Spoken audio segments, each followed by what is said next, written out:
Bienvenidos a un viaje más de aventura por la Tierra Media.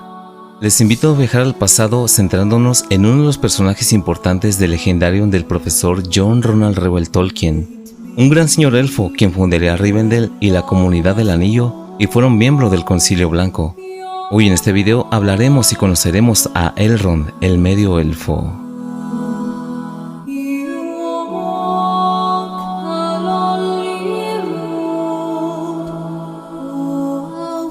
El nombre de Elrond, según Tolkien en Quenya, significa bóveda de las estrellas, y lo que lo hace tan especial a este personaje es la participación que tiene en la extensa obra del profesor Tolkien, desde El Hobbit, El Señor de los Anillos e incluso en el Silmarillion. Según se nos cuenta, nació en el refugio de los puertos del Sirion en Beleriand a finales de la Primera Edad.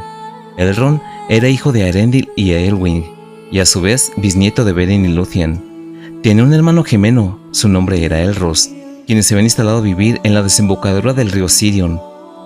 Por aquel momento lanzaron el ataque al lugar Maedhros y el resto de los hijos de Fëanor, con la intención de recuperar el Silmaril que en ese momento tenía Elwyn, y dicha acción había sido llevada a cabo debido al juramento de Fëanor y sus hijos, por lo que en ese ataque la madre de Elrond y Elros, Elwyn, había desaparecido, y los dos pequeños habían sido tomados como prisioneros. Sin embargo, no todo fue malo, pues Maglor se apiadó y decidió cuidar a los hermanos pequeños, y con él se quedaron hasta que volvió Eärendil, que había ido en busca de las costas del reino bendecido de Aman para pedir perdón a los Valar y con ello implorar ayuda, por lo que después de su regreso sucedió la Guerra de la Cólera.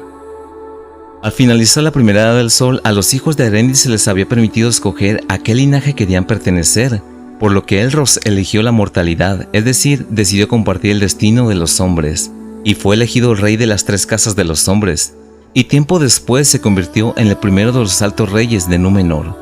Elrond, en cambio, prefirió ser contado entre los primeros nacidos, los elfos, y se quedó en la Tierra Media, como heraldo de Gil-galad, el último de los altos reyes de los Noldor, pues para ese momento los hermanos se habían separado y lamentablemente jamás volverían a reencontrarse.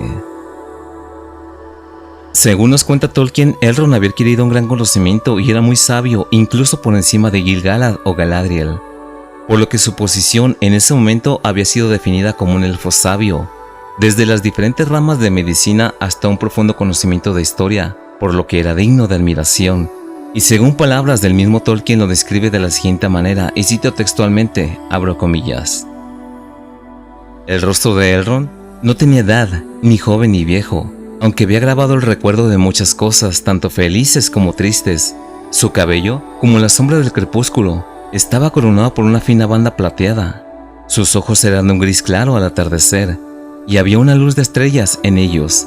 Parecía venerable, como un rey coronado por muchos inviernos, pero vigoroso, no obstante, como un guerrero curtido en la flor de la vida. Era el señor de Rivendell y poderoso entre los elfos y los hombres. Cierro comillas. Aquí un detalle importante al cual sucedió durante la Segunda Edad cuando Anatar decidió atacar Eregion, pues en ese momento Elrond llegó desde Lindon con un ejército, pero por desgracia ya había sido tarde, pues Celebrimbor ya había muerto, y solo pudo reunir a los supervivientes y huir a un refugio, al lugar al cual durante los 2 años siguientes, en el 1697 de la Segunda Edad, Eldon fundó como Imladris, también llamado Rivendell, a los pies de las montañas nubladas, y ese fue el lugar donde se escondieron del enemigo. Por aquellos años, después de la guerra de Eriador y la expulsión de Sauron, Galadriel visitó Rivendell en busca de su esposo Celeborn, y con ella viajaba su hija Celebrian, a quien justo al verla por primera vez, Elrond y Celebrian se enamoraron, y por consiguiente unieron sus vidas en el año 109 de la Tercera Edad, y en el 130 de la Tercera Edad nacerían sus 2 hijos varones, Elladan y Elrohir. Por lo que muchos no saben, Galadriel es suegra de Elrond. Y después, en el 241 de la Tercera Edad, nació Arwen, quien, como sabemos, sería quien se casaría con Aragorn después de la derrota de Sauron y el final de la Tercera Edad del Sol. Entre los sucesos que siguieron después, poco antes de partir a la guerra de la Última Alianza, Gil-galad confió Vilia el Anillo de Viento a Elrond. Pero después de la muerte de Gil-galad, Elrond asumió el puesto del Alto Rey de los Noldor, y los altos elfos se quedaron sin rey en la Tierra Media, y con el paso del tiempo Elrond habitaría en Rivendell. Al acabar la guerra de la Última Alianza, Isildur arrancó el anillo único de la mano de Sauron y fue aconsejado por Elrond y Círdan destruir el anillo en el Erodruin, por lo que Isildur hizo caso omiso de sus consejos y se guardó el anillo para sí, reclamándolo como suyo. ¡Destrúyelo! No. ¡Isildur!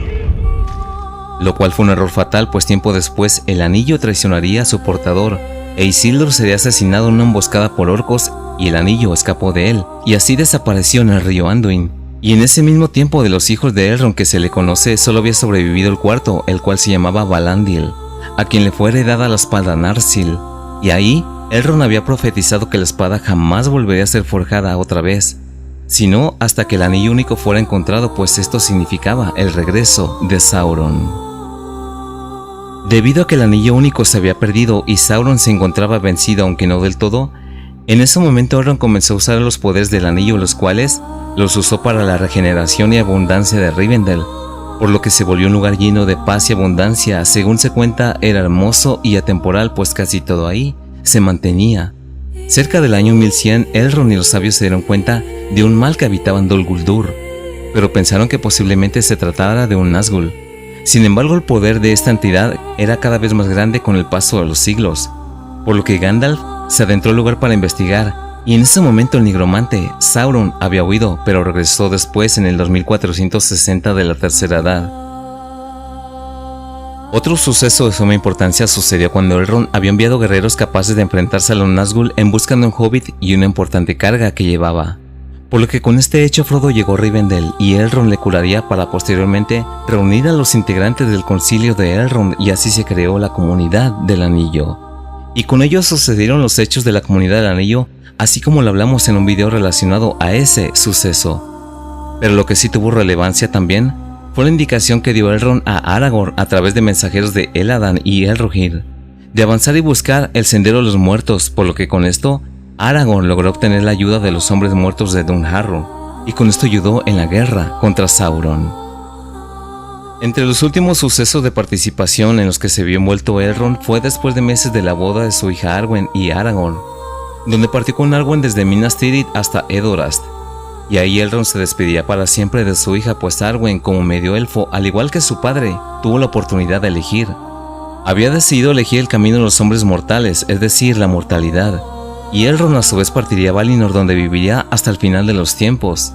Y esa fue la última vez que padre e hija estuvieron juntos en la Tierra Media. Y posteriormente, el 29 de septiembre del 3021 de la Tercera Edad, partió de los Portos Grises junto con Bilbo, Frodo, Galadriel y Gandalf.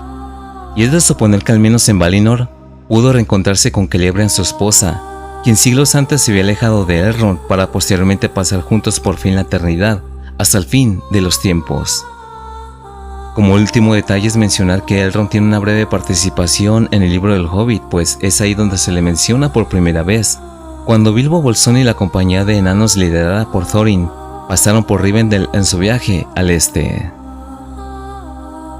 Y así llegamos al final de este video, pero pueden apostar la misma espada Narsil, que nos veremos muy pronto en otro viaje de aventura por la Tierra Media. Como siempre, muchas gracias por su compañía en este viaje. Un cordial saludo a todos, amigas y amigos, y nos veremos hasta un próximo video.